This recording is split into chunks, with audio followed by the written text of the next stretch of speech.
महोदय का गणित कुछ ठीक नहीं। बाकी के 3 मूर्ख ढूंढने में पूरी तरह विफल रहे हैं आप। कहीं ऐसा तो नहीं था कि आपके सामने कुछ और मूर्ख थे? समझ रहे ना, कुछ और थे,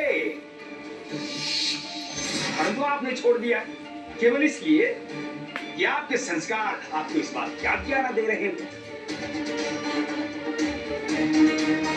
क्यों? आपका कर्तव्य कहीं आपके संस्कारों की बलि तो नहीं चढ़ गया सलाहकार महोदय? नहीं आचार्य, बिल्कुल नहीं, ऐसा नहीं हुआ है। मैंने महाराज के आदेश का पूरी तरह 100% पालन किया है। पूरे 8 मूर्ख ढूंढे हैं मैंने। तो बाकी के 3 कहाँ हैं? बोलिए।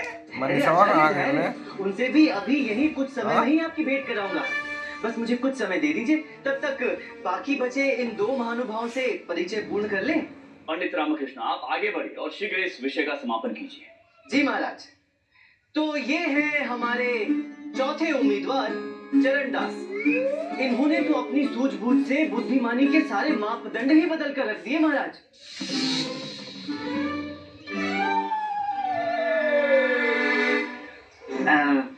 क्या हुआ भाई, ऐसे सर के बल क्यों खड़े हो? आज प्रातःकाल सर में बहुत दर्द था।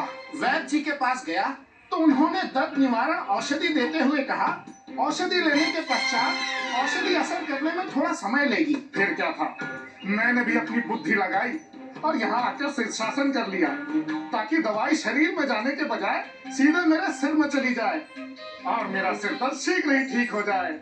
किया ना बुद्धिमानी वाला काम।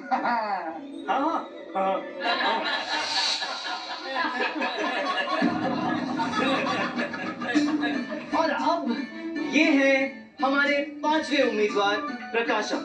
इन्होंने तो अपनी बुद्धि दृष्टिकोण से ईश्वर तक को ठग लिया महाराज, उन्हें भी मूर्ख बना डाला। इनके बारे में मैं नहीं, ये स्वयं आपको बताएंगे। बताइए प्रकाशम, बताइए किस तरह से आपने ईश्वर की आंखों में धूल झोंकी, बताइए।